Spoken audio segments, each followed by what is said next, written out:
Join किया है साबिक गवर्नर सिंध और पाकिस्तान तहरीक इंसाफ के सीनियर रहनुमा इमरान इस्माइल साहब ने। इमरान इस्माइल साहब, thank you very much for your time. सबसे पहले तो ये बताइएगा कि अब से कुछ देर पहले खान साहब ने जेल भरो तहरीक का ऐलान कर दिया है।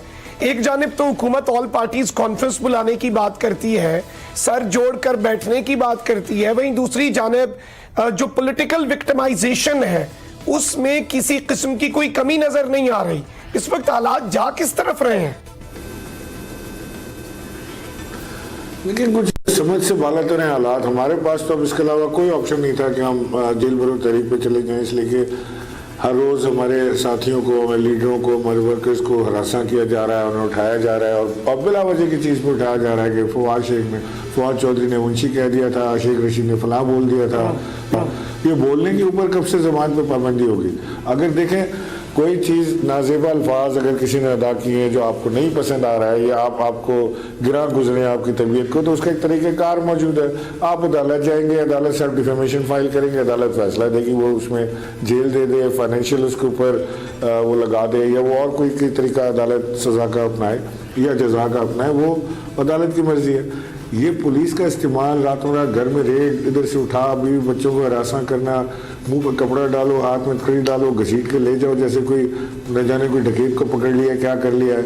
तो ये कौन से जमहूरियत में तरीक़ेकार? और फिर उसके बाद एपीसी की दावा देना कि हमारे साथ आके बैठ जाएं, तो हमने नहीं बैठना ऐसे हथकंडों के साथ। ये अगर समझते हैं कि तहरीक इंसाफ को सप्रेस करके, उनको डरा के, उनको धमका के, डंडे के जोर में साथ बिठा लेंगे, तो इनकी खाम ख्याली है। ये इन्होंने अगर जेल डालना है तो हम जेल भरो तहरीक शुरू करने के लिए तैयार हैं, जिसमें हम सब जेल जाने के लिए तैयार हैं कि सबको जेल डालना। और ये जेल इतनी आसानी से तो इनके लिए ये चीज़ें नहीं होंगी, और जाहिर बात है क्योंकि पब्लिक पल्स अगर देखा जाए और अवाम की सपोर्ट जो है वो तो इस वक्त नज़र आ रही है स्ट्रीट्स के ऊपर भी या फिर जो ज़िमनी इंतखाबात होते हैं उनमें भी।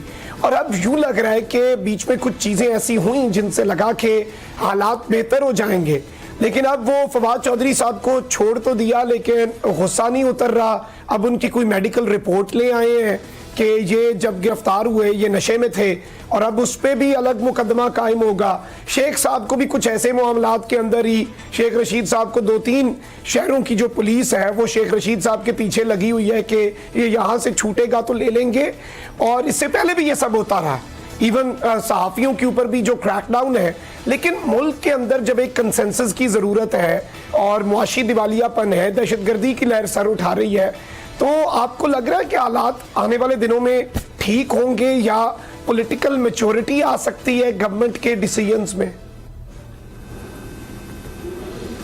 नहीं, मुझे इस गवर्नमेंट से पॉलिटिकल मैच्योरिटी की कोई उम्मीद नहीं है, क्योंकि ये हुकूमत तो इसके तो पैर हैं नहीं, ये तो और किसी सहारे खड़ी है, इसके अपना तो कोई कुछ भी नहीं है।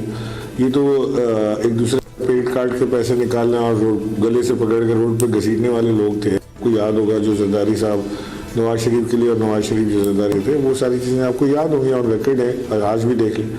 और इस तरह इनका गले से पकड़ने के बजाय एक दूसरे के गले लग जाना अचानक से, ये इतना आसान काम नहीं है। ये इस हुकूमत का, मैं आपसे ये कह रहा था कि इनका कोई मॉरल इनकी ऑब्लिगेशन नहीं बनती कि ये इस मुल्क के लिए कुछ करें, क्योंकि ये आए ही अपने केसेस माफ़ कराने के लिए हैं। ये आए ही इसलिए थे कि अपनी चोरियाँ बनाने के लिए, ये आए थे कि अपनी मनी लॉन्ड्रिंग के केसेस को बंद कराने के लिए, और उसमें ये कामयाब रहे। पाकिस्तान की बेड़ा गर्क हो गया, 17 अरब डॉलर से 3 अरब पे हम आ गए, 55 रुपए के आटे से हम अब 200 रुपए के आटे के ऊपर आ गए। डॉलर को हम 187 पे छोड़ कर गए थे, अब 287 पे हो गया। मुर्गी 300 की थी, अब 700 की होगी। इनकी बला से इनको क्या फ़र्क पड़ता है मुर्गी 700 की हो जाए 7000 की? कोई आपको लगता है कोई फ़र्क पड़ जाएगा कि इनका उस दिन मुर्गी नहीं पकेगी कि मुर्गी महंगी होगी? लिहाजा ये तो जिसको फ़र्क पड़ रहा है, एक आम आदमी, गरीब आदमी जो दिहाड़ीदार तबका है, आपका कैमरामैन है, आपका रिपोर्टर है जो मोटरसाइकिल पे जाते हैं, उनको उनसे पूछेंगे पेट्रोल का क्या हाल है। ये तो आपके मेरे जैसे लोगों को अब तकलीफ हो रही है उस पेट्रोल की जो 300 रुपये तक पहुंच गया है, उनका क्या हाल होगा ये तो सोचें। एग्जैक्टली, इनको तो कोई फिक्र नहीं है, तो जिस काम के लिए आए थे वो इन्होंने कर लिया, अब बोनस पीरियड चल रहा है इनका। एग्जैक्टली, और अवाम में अगर निकलें तो इन्हें पता चले कि इस वक्त अवाम के हालात क्या हैं। और वही बात है कि गुर्बत ख़त्म करनी थी, गरीब ख़त्म कर दिया और उसके साथ अपने जो केसेस हैं वो ख़त्म कर दिए। इमरान खान साहब ने बड़ा अहम खिताब किया है जिसमें उन्होंने अपना लास्ट ऑप्शन यही बचता है कि जेल भरो तहरीक जो है उसकी जानिब जाया जाए, क्योंकि यूं लग रहा है कि खान साहब के जो सब्र का पैमाना है वो भी लबरेज होता जा रहा है। इमरान खान साहब को भी गिरफ्तार करने की खबर आ जाती है और ऑब्वियसली जमान पार्क के बाहर जो पीटीआई के कारकुन हैं उन्होंने हिसार में तो लिया हुआ है और यूं लग रहा है कि सिक्योरिटी तो पीटीआई के कारकुनों ने संभाली हुई है। लेकिन खान साहब ने एक और बड़ी अहम बात की है कि ये जो कुछ भी हो रहा है इसके पीछे ये गवर्नमेंट नहीं है, ये हो नहीं सकती, मजीद लोग भी हैं। क्या कहना चाहेंगे? जी, जाहिर है खान साहब के पास कोई इंफॉर्मेशन या कोई रीज़न टू बिलीव जिसको कहते हैं वो होगा और वो उसी के ऊपर बात करें। मफरूज़ों पे बात करने वाला आदमी खान साहब है नहीं।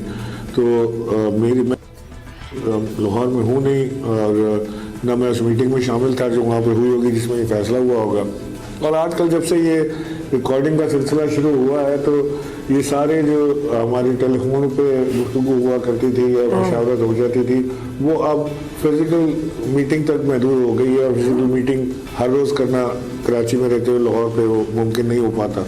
लेकिन जो भी फैसला वहाँ हुआ है वो फैसला अब मुझे यकीन है कि हमारी जो आला क़यादत अवेलेबल थी उसके मुशावरत के साथ हुआ होगा और जो बात खान साहब ने की है वो उसके ज़रूर उनके पास शवाहिद और रीज़न टू बिलीव उनके पास।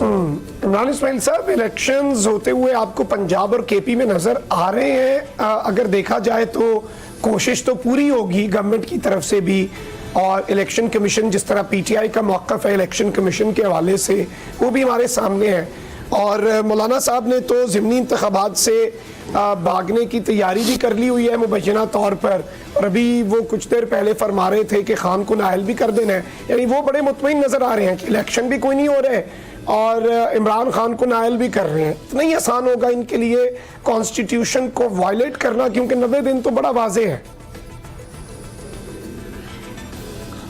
नहीं, ये तो इनको इलेक्शन तो इंतखाबात तो कराने पड़ेंगे, चाहे ये जिस बेस पे चल रहे हों जो भी कर रहे हो, इलेक्शन तो कराने पड़ेंगे।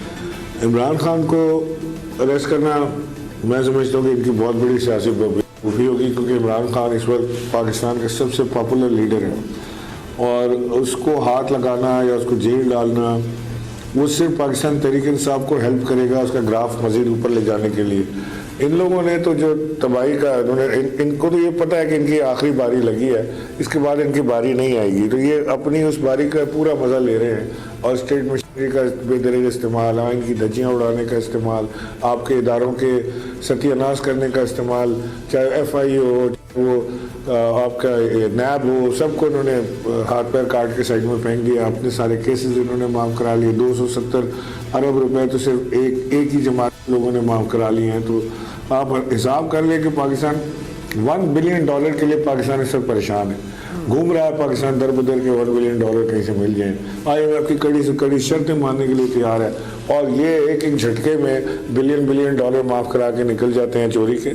तो ये पाकिस्तान की तबाही के मुकम्मल जिम्मेदार हैं। ये माशी जो तबाही पाकिस्तान में हुई है उसके जिम्मेदार ये लोग। अच्छा, पेट्रोल आज फिर महंगा होने की इतलात भी हैं और जाहिर बात है कि अगर पेट्रोल महंगा होता है तो जिस तरह आपने शुरू में भी कहा कि हर चीज़ जो है वो महंगी होनी है, उसके असरात तो आने हैं। अच्छा, अब इसके पीछे इसका इल्ज़ाम भी इमरान खान साहब के ऊपर लगा देते हैं कि इसके पीछे भी इमरान खान है और डार्नोमिक्स जो है वो इस वक्त फैक्ट्स एंड फिगर्स कह रहे हैं, हम तजिया नहीं दे रहे कि पाकिस्तान के लिए डार्क इकोनॉमिक्स में बदल चुकी